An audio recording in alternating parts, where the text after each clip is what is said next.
रसूलुल्लाह सल्लल्लाहु अलैहि वआलिहि वसल्लम ने फरमाया, अल्लाह ताला फरमाता है कि जिसने मेरे किसी वली से दुश्मनी की, इसे मेरी तरफ से ऐलाने जंग है। और मेरा बंदा जिन जिन इबादतों से मेरा कुर्ब हासिल करता है, और कोई इबादत मुझको इससे ज़्यादा पसंद नहीं है जो मैंने इस पर फ़र्ज़ की हैं, यानी फ़राइज़ मुझको बहुत पसंद हैं, जैसे नमाज, रोज़ा, हज और ज़कात। और मेरा बंदा फ़र्ज़ अदा करने के बाद नफल इबादतें करके मुझसे इतना नज़दीक हो जाता है कि मैं इससे मोहब्बत करने लग जाता हूँ। फिर जब मैं इससे मोहब्बत करने लग जाता हूँ तो मैं इसका कान बन जाता हूँ जिससे वो सुनता है, इसकी आँख बन जाता हूँ जिससे वो देखता है, इसका हाथ बन जाता हूँ जिससे वो पकड़ता है, इसका पाँव बन जाता हूँ जिससे वो चलता है।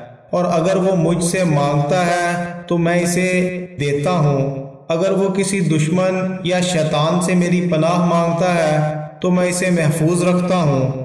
और मैं जो काम करना चाहता हूँ इसमें मुझे इतना तरद्दुद नहीं होता जितना कि मुझे अपने मोमन बंदे की जान निकालने में होता है।